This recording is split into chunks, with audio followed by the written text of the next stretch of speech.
going on, guys? I'm BabeRaw, and today we got a brand new hammer build for you. This one built specifically for Trials Champions.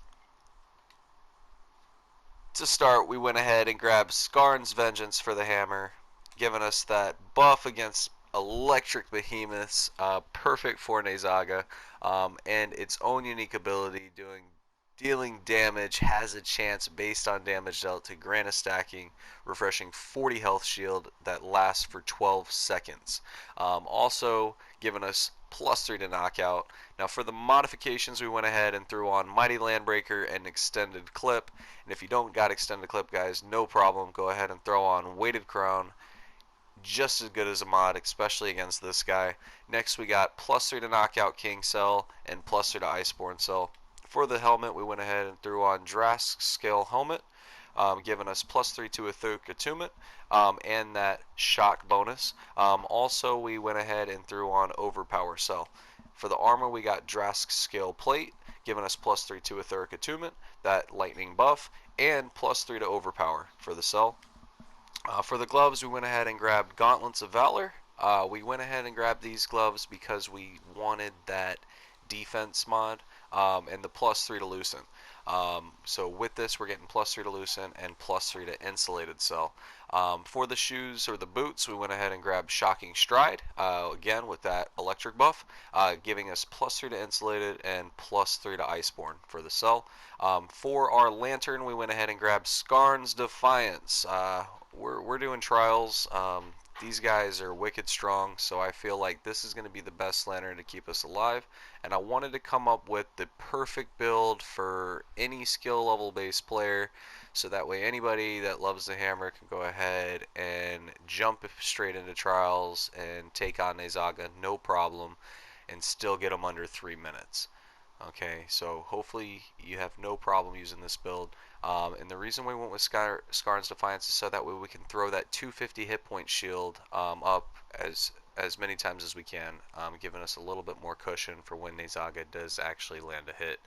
Also, the 900 terror damage from the little rocks that are going to start floating around us, you're going to see when we throw that up, we want to kind of stand close to those little spikes that he's going to shoot that generates those orbs. That way it can kind of beat those down, make that one less orb we got to worry about, and we can still focus on beating up Nezaga.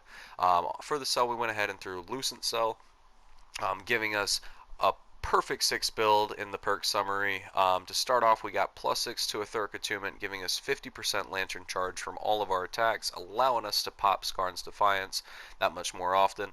We got +6 to Iceborne. When under 50% health, we're going to gain 30% decreased damage taken.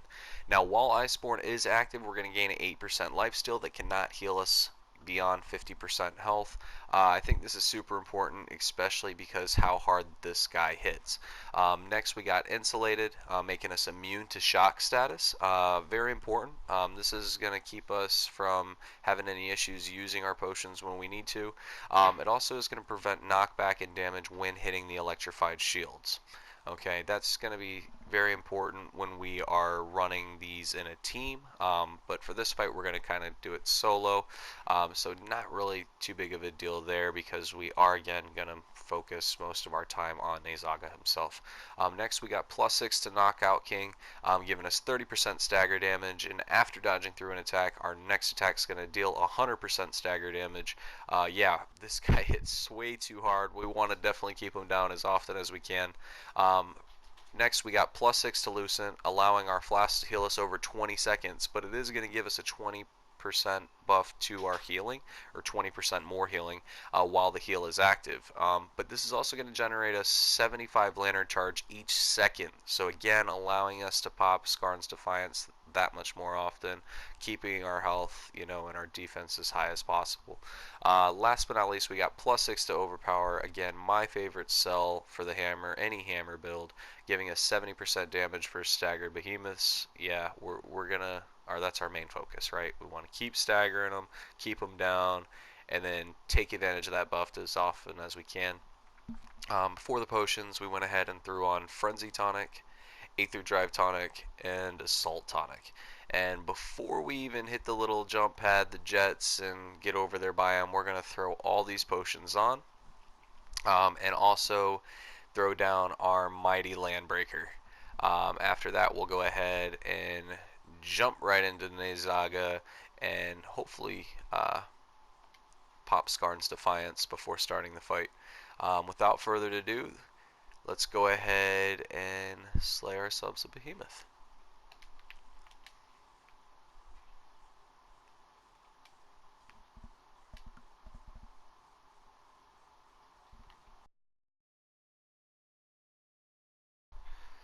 Alright, so we're going to do trial normal for you guys. Private hunt. Let's look at them one more time. Our next video, guys, is going to be trial Dauntless. And the build is kind of similar, but I do have a few changes that I'm going to show you guys.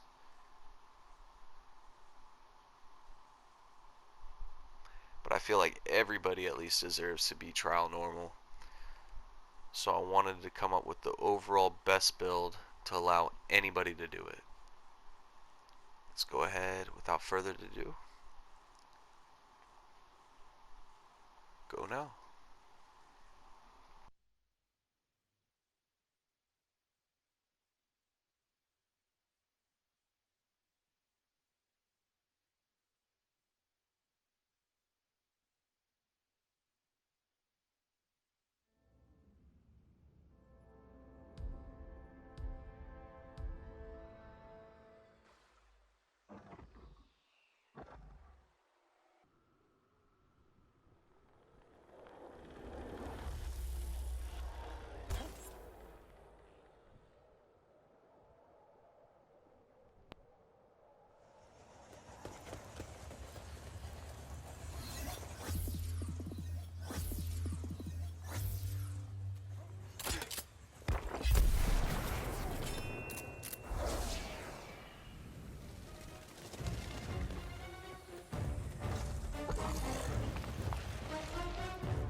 That's how we do it, boys. I'm BabeRaw. That's my video. Peace out.